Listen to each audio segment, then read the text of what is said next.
शांति। आज 8 सितंबर 2021 के महावाक्य हैं।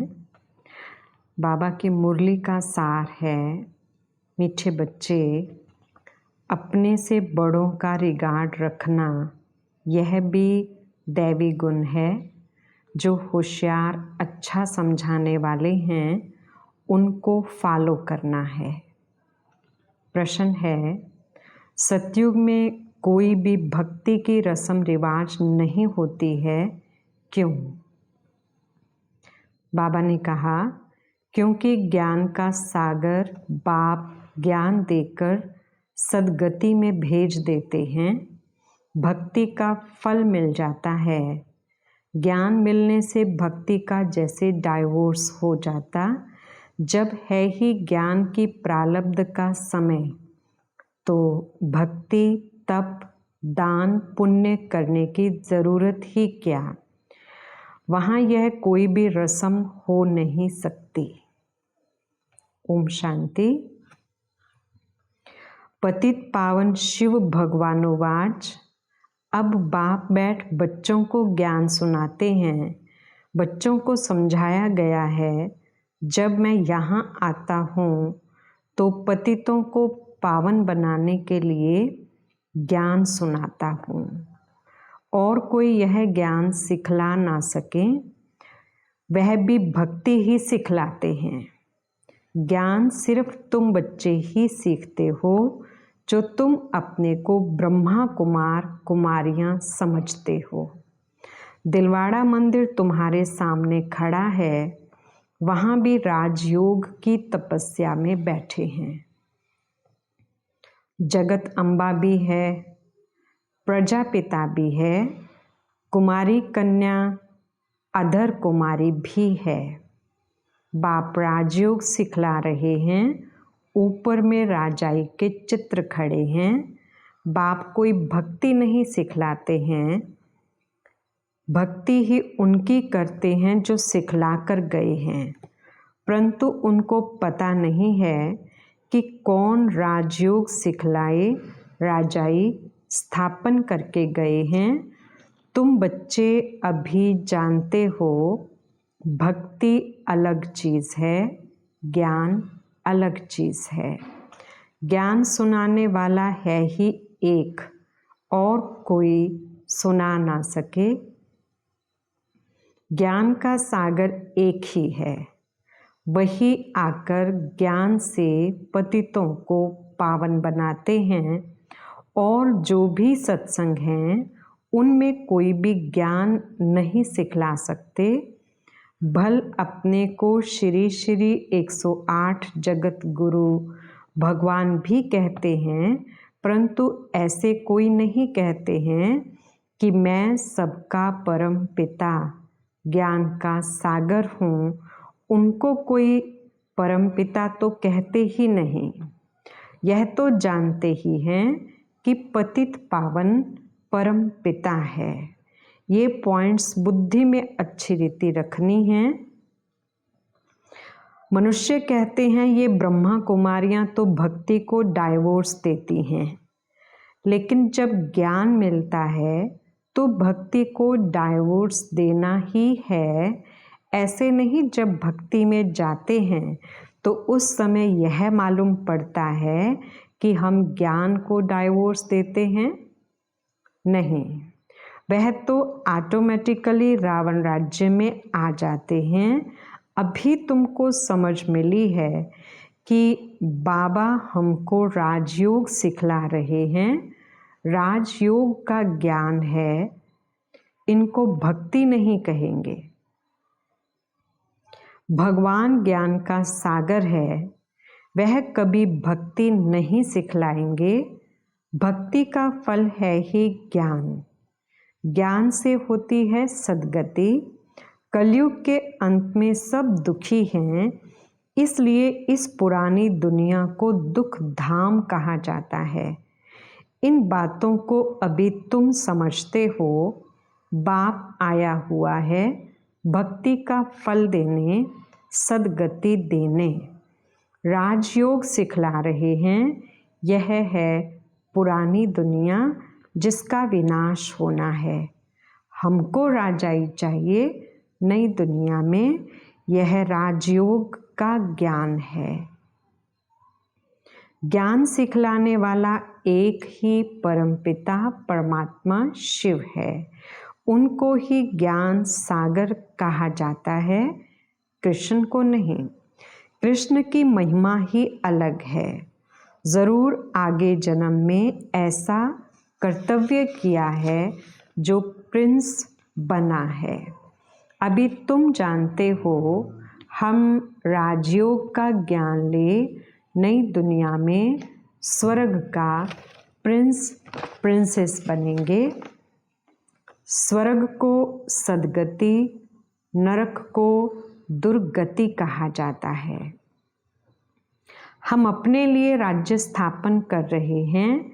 बाकी जो यह ज्ञान नहीं लेंगे, पावन नहीं बनेंगे, तो राजधानी में आ नहीं सकेंगे, क्योंकि सतयुग में बहुत थोड़े होंगे। कलयुग अंत में जो इतने अनेक मनुष्य हैं, वह ज़रूर मुक्ति धाम में होंगे। गुम नहीं हो जाते हैं, सब घर चले जाते हैं। अभी तो बच्चों को घर याद रहता है कि अब 84 जन्मों का चक्र पूरा होता है, नाटक पूरा होता है। अनेक बार चक्कर लगाया है, यह तुम ब्राह्मण बच्चे ही जानते हो। ब्राह्मण तो बनते जाते हैं। 16,108 की माला है। सतयुग में तो बहुत नहीं होंगे। सतयुग का मॉडल रूप भी दिखलाते हैं ना। बड़ी चीज़ का मॉडल छोटा होता है। जैसे सोने की द्वारका दिखलाते हैं। कहा जाता है द्वारका में कृष्ण का राज्य था, अब द्वारका में कहेंगे व दिल्ली में कहेंगे। जमुना का कंठा तो यहाँ दिल्ली में है, वहाँ तो सागर है। यह तो बच्चे समझते हैं जमुना का कंठा था कैपिटल। द्वारका कैपिटल नहीं है। दिल्ली मशहूर है, जमुना नदी बीच चाहिए। जमुना की महिमा है। परिस्तान दिल्ली को ही कहा जाता है। बड़ी गद्दी दिल्ली ही होगी। अभी तो बच्चे समझते हैं भक्ति मार्ग क्लास हो, ज्ञान मार्ग होता है। यह दैवी राजधानी स्थापन हो रही है। बाप कहते हैं आगे चल तुमको सब मालूम पड़ जाएगा, कौन कौन कितना पास होते हैं। स्कूल में भी मालूम पड़ता है फलाने फलाने इतने नंबर से पास हुए हैं। अभी दूसरे क्लास में जाते हैं, पिछाड़ी के समय जास्ती पता पड़ेगा कौन कौन पास होते हैं, जो फिर ट्रांसफ़र होंगे। क्लास तो बड़ा है ना, बेहद का क्लास है। सेंटर्स दिन प्रतिदिन बढ़ते जाएंगे। कोई आकर 7 रोज का कोर्स अच्छी रीति लेंगे। 1-2 रोज का कोर्स भी कम नहीं है।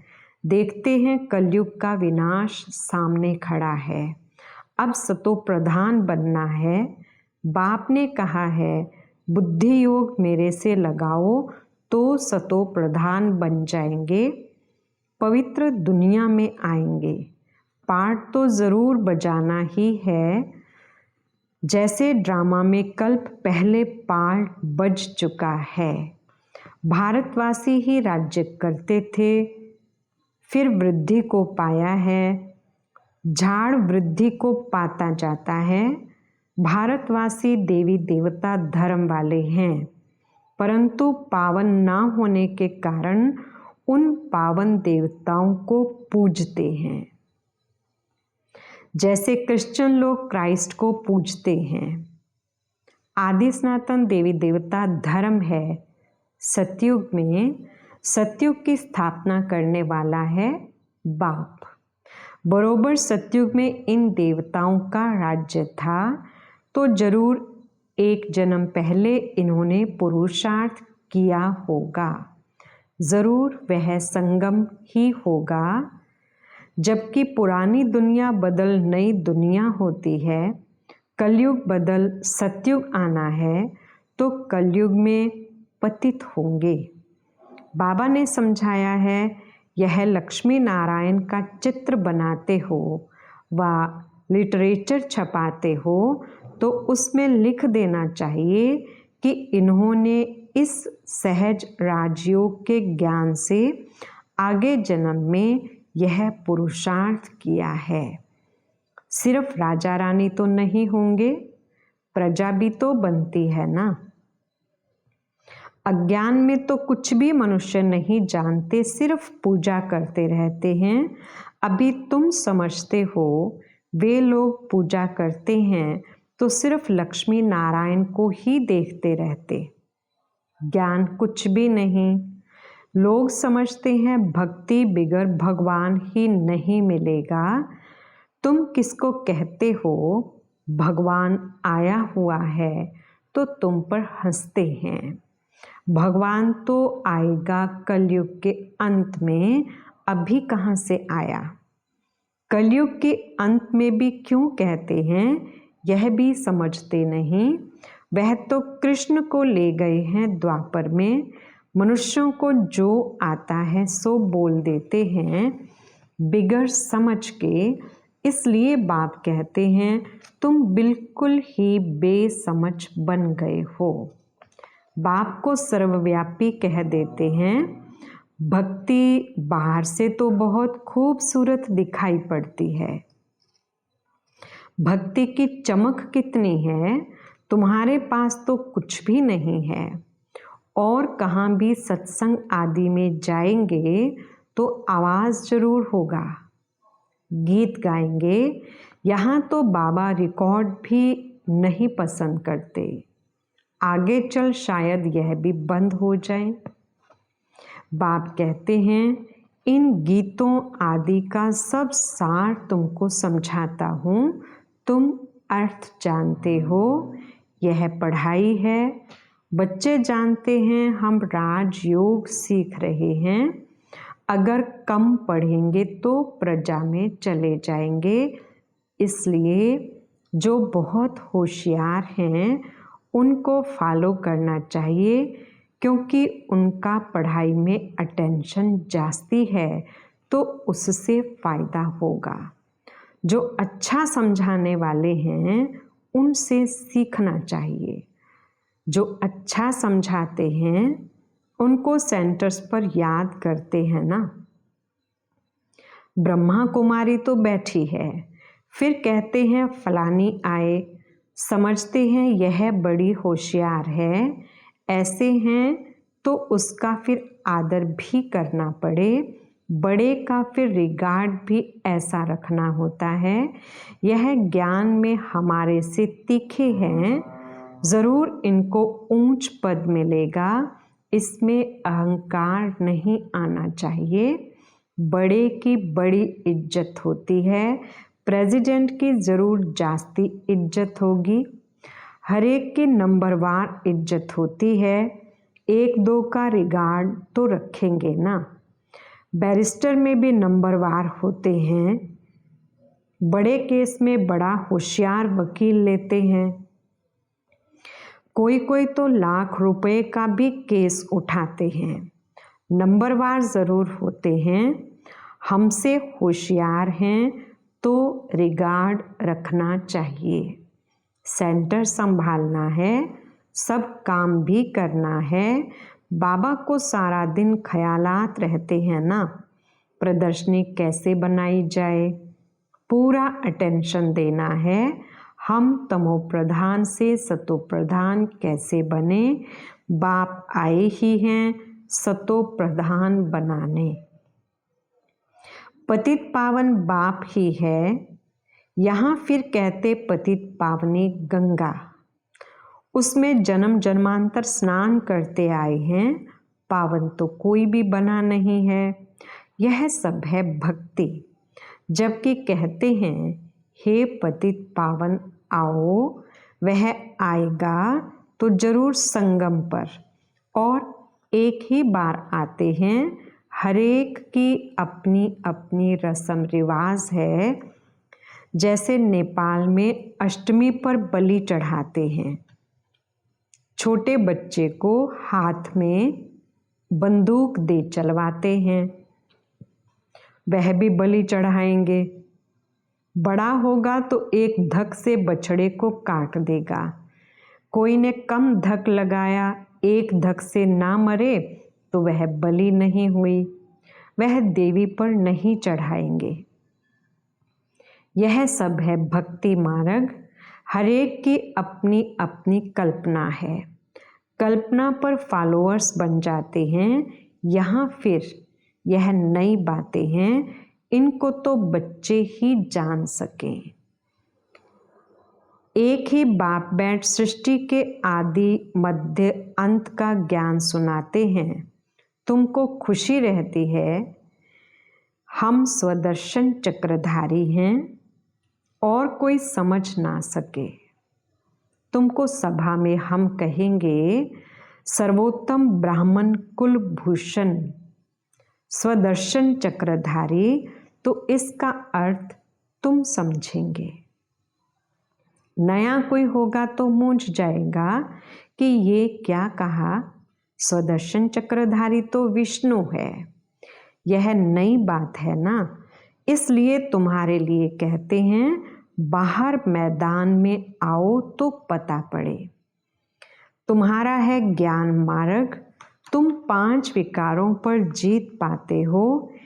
इन असुरों 5 विकारों से तुम्हारी लड़ाई है।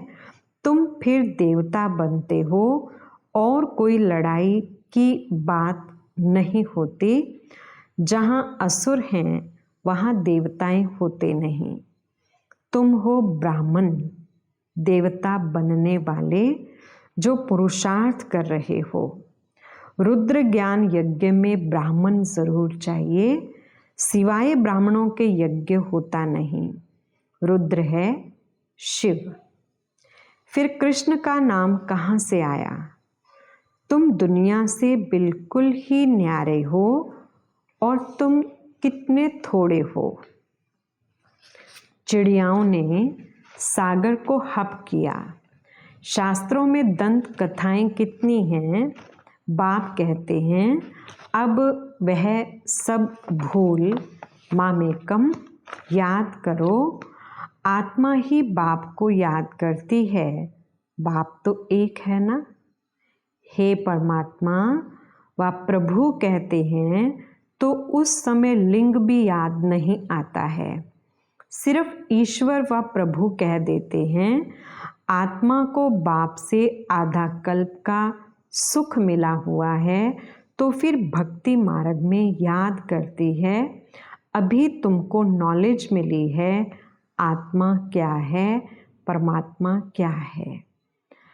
हम सब आत्माएं मूल वतन में रहने वाली हैं। वहाँ से नंबरवार पाठ बजाने आती हैं। पहले आते हैं देवी देवताएं। कहते हैं क्राइस्ट के पहले देवी देवता धर्म था। 5000 वर्ष की बात है। वो लोग कह देते 50,000 साल की यह पुरानी चीज़ है, परंतु 50,000 वर्ष की पुरानी चीज़ कोई हो नहीं सकती। ड्रामा है ही 5000 वर्ष का। मुख्य धर्म हैं ही ये। इन धर्म वालों के ही मकान आदि होंगे। पहले पहले जो रजोगुणी बुद्धि थे, अभी तो और ही तमोगुणी बुद्धि वाले हैं। प्रदर्शनी में कितना समझाते हैं, किसकी समझ में थोड़े ही आता है। ब्राह्मणों की ही सैपलिंग लगनी है तो बच्चों को समझाया गया है ज्ञान अलग चीज़ है, भक्ति अलग चीज़ है। ज्ञान से सद्गति होती है। इसलिए कहते भी हैं हे पतित पावन आओ, दुख से लिबरेट करो। फिर गाइड बन साथ ले जाएंगे। बाप आकर आत्माओं को ले जाते हैं। शरीर तो सब खत्म हो जाएंगे, विनाश होगा ना। शास्त्रों में एक ही महाभारत की लड़ाई गाई हुई है। कहते भी हैं यह वही महाभारत की लड़ाई है। वह तो लगनी ही है। सबको बाप का परिचय देते रहो। तमो प्रधान से सतो प्रधान बनने का उपाय तो एक ही है। बाप कहते हैं मामेकम याद करो तो विकर्म विनाश हो जाएंगे और आत्मा मेरे साथ चली जाएगी।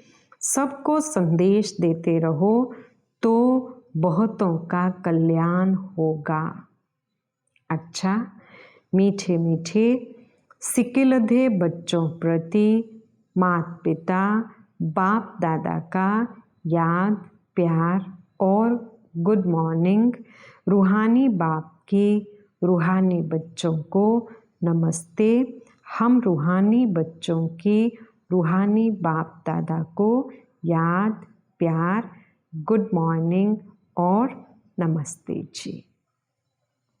धारणा के लिए पहला पॉइंट है, जो पढ़ाई में होशियार हैं, अच्छा समझाते हैं, उनका संग करना है, उन्हें रिगार्ड देना है, कभी भी अहंकार में नहीं आना है। दूसरा पॉइंट, ज्ञान की नई नई बातों को अच्छी रीति समझना व समझाना है। इसी खुशी में रहना है कि हम हैं स्वदर्शन चक्रधारी। वरदान, एक बाप की याद में सदा मगन रहे, एकरस अवस्था बनाने वाले साक्षी दृष्टा भव। विस्तार, अभी ऐसे पेपर आने हैं जो संकल्प स्वप्न में भी नहीं होंगे, परंतु आपकी प्रैक्टिस ऐसी होनी चाहिए जैसे हद का ड्रामा साक्षी होकर देखा जाता है, फिर चाहे दर्दनाक हो या हंसी का हो, अंतर नहीं होता। ऐसे चाहे कोई का रमणीक पाठ हो, चाहे स्नेही आत्मा का गंभीर पाठ हो, हर पाठ साक्षी दृष्टा होकर देखो। एक रस अवस्था हो, परंतु ऐसी अवस्था तब रहेगी जब सदा एक बाप की याद में मगन होंगे। स्लोगन, दृढ़ निश्चय से अपने भाग्य को निश्चित कर दो तो सदा निश्चिंत रहेंगे। अच्छा, ओम शांति।